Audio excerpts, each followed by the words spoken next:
Graduation in many cases is just weeks away. We need you to be prepared. So that's why we're down here with the experts at Colin O'Brien Man's Shop. Aaron Burnett is with us. You got a couple of looks for us, Aaron. Yeah, definitely. So I wanted to highlight a couple cool new suit colors.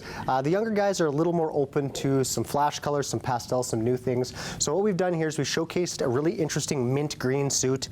Not something you're necessarily going to see at the office, but really cool for the summer, perhaps even a summer wedding. But for a graduation, it's fresh, it's young, it's hip. You have the rest of your life to wear navy blue, so let's do something a little cooler. We paired it up with a linen shirt too. There's some kids not wearing ties anymore. Things are a little more casual.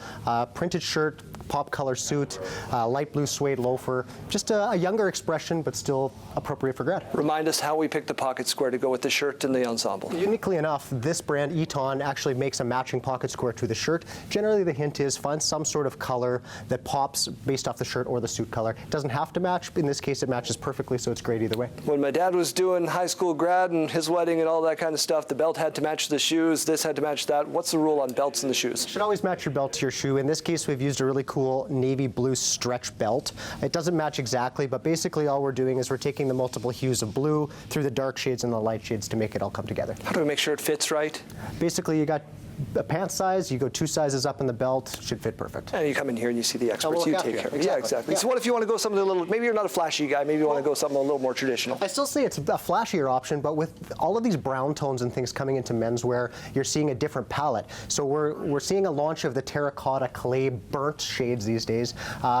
Basically to soften it up, paired it with navy to allow the orange to pop through. Again, a little flecks of orange, multiple tones in the pocket square, paired nicely with the hand-painted brown shoe. Unlike the green or the mint green, this one seems to be a little bit more challenging to match the shirt to the, I would have trouble. It's just a little bit more specific as far as what colors you're going to use. That being said, going to terracotta is a year-round fabric, as the mint green is more summer-based. This is going to give you an opportunity to wear it 365 days a year, but still adding some fashion. Talk to me about the belt and the shoe combo. Again, belt and shoe combo matches the hand-painted shoe from a brand called Loke, and we've done a hand-burnished belt from an Italian maker called Anderson's.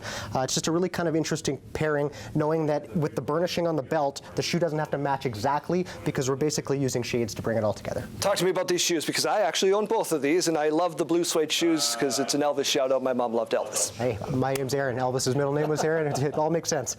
Brown shoes are still going to be most prevalent as far as young guys. You're going to see a little bit of black primarily in formal wear, but loafers are key for young guys. Notice the pant lengths are quite a bit shorter, a little bit of ankle showing. Basically, we're just taking some classic menswear ideas. We're changing the shading, doing a little hand painting, going into the blue suede. It's just a freshness, something neat, something different. Again, both of these shoes are driven a little bit towards summer and spring, but are perfect pairs for grad. What you always say to me is I give you the tools, you figure it out after that, right? So when I go to this, and maybe I'm a guy that doesn't want to wear a tie to grad, I'm a young guy, how can I change this up to? Basically what we've done with this collar, it's a spread collar. You take off the tie, it's going to sit beautifully within that jacket, still be dressy, but just slightly more casual than with neckwear. What if I want to wear a bow tie? You're more than welcome to wear a bow tie. It's the same concept as wearing a tie. It's basically just a different shape. Wonderful, Aaron. Thank you so much. Remind us where you are so people can come get the expert advice they need. We're at 1825 Hamilton and ColinO'Brien.com. All ready for grad season here at Colin O'Brien Man's Shop.